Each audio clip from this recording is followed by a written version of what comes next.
Assalamualaikum warahmatullahi wabarakatuh.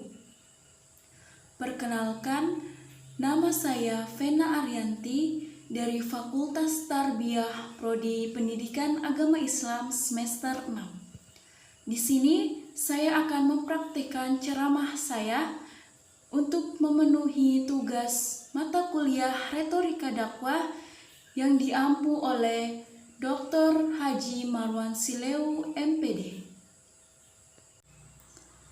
Assalamualaikum warahmatullahi wabarakatuh.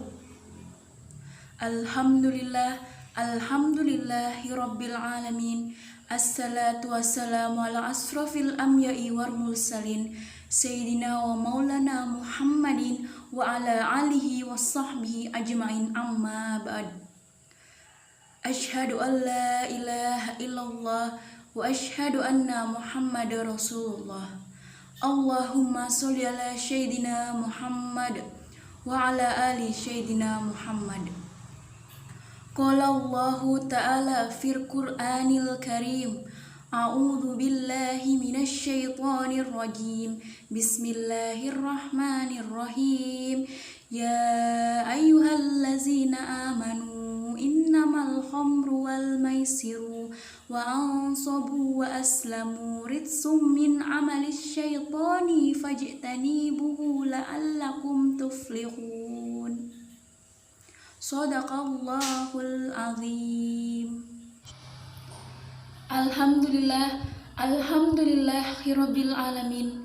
Puji syukur kehadirat Allah Subhanahu wa Ta'ala yang telah memberikan kita rahmat dan karunia sehingga kita masih diberikan kesehatan hingga saat ini.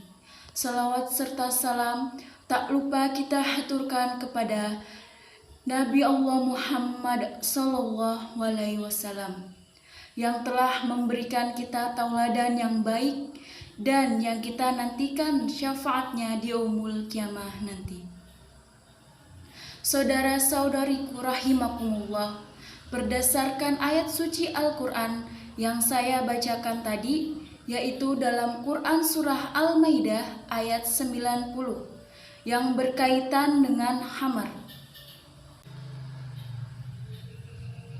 Adapun terjemahan dari Quran Surah Al-Maidah ayat 90 yaitu, wahai orang-orang yang beriman, sesungguhnya meminum khamar, berjudi, berkorban untuk berhala, mengguni nasib dengan anak panah merupakan perbuatan setan.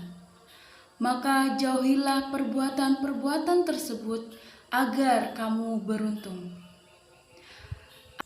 Saudara-saudariku rahimakumullah, di sini saya akan membawakan ceramah dengan tema khamar dan penyebabnya. Khamar adalah salah satu jenis minuman yang memabukkan. Khamar merupakan minuman yang difermentasikan dari sari buah anggur dan kurma. Khamar termasuk minuman yang banyak mudaratnya dibandingkan syafaatnya. Khamar sudah dilarang di dalam Al-Quran, salah satunya dalam Quran Surah Al-Maidah ayat 90. Dalam hadis Nabi Muhammad SAW yang berbunyi, kullu muskiri khamru wa kullu khamrin haram, yang berarti adalah setiap yang memabukkan adalah khamar dan setiap khamar adalah haram. Jadi sudah jelas bahwasanya khamar adalah minuman yang haram. Ketika seseorang meminum khamar tersebut, orang tersebut akan mabuk, dan orang yang mabuk dikatakan sebagai teman setan. Mengapa demikian?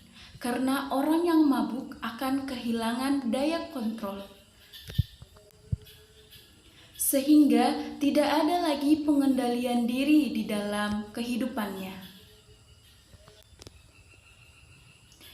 Dan ya, orang yang meminum khamar akan akan kehilangan daya kontrolnya, perbuatannya nyaris tidak terkendali lagi. Dan itu merupakan ciri-ciri dari teman setan.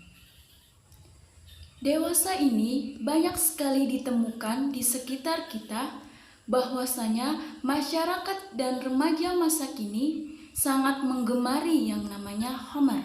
Bahkan mereka menggunakan Homer untuk menghilangkan masalah yang ada di dalam hidupnya.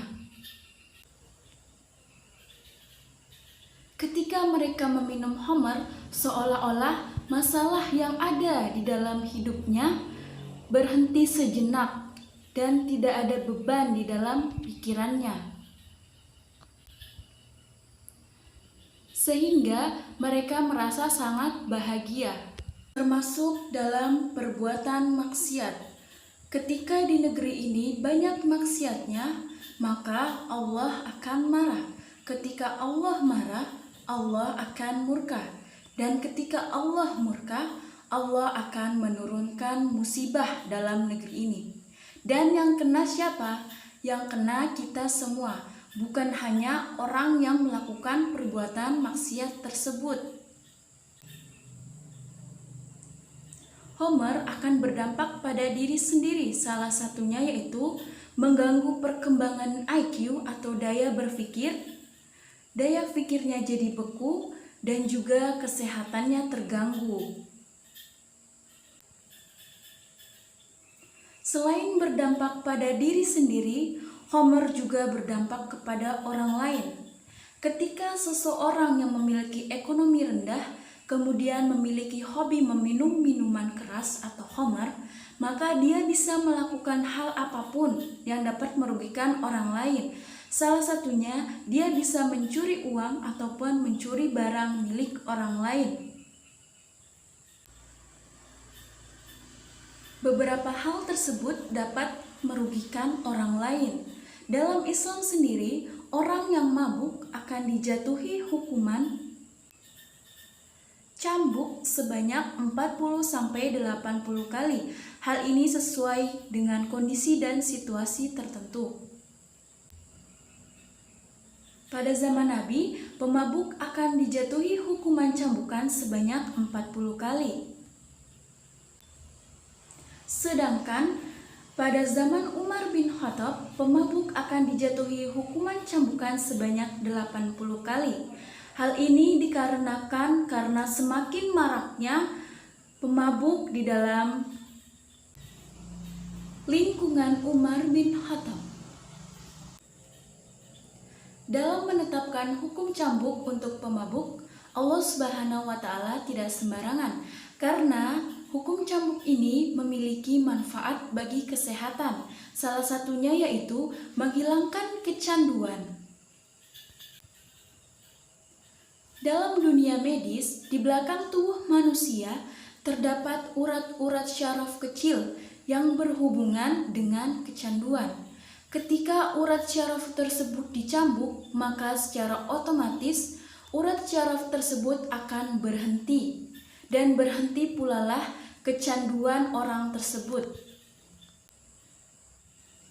Ada sebuah kisah dari sahabat Nabi yang bernama Abu Mihjan. Abu Mihjan ini dijuluki sebagai kesatria pemabuk pecinta jihad. Kecintaannya terhadap jihad ini sangat luar biasa sampai tidak ada yang bisa menandinginya. Namun Abu Mihjan memiliki hobi negatif, yaitu sangat suka meminum minuman keras. Abu Mihjan ini sudah berkali-kali dicambuk sampai akhirnya dia taubat. Yaitu ketika terjadi peperangan, Abu Mihjan dilarang oleh komandan untuk mengikuti jihad tersebut.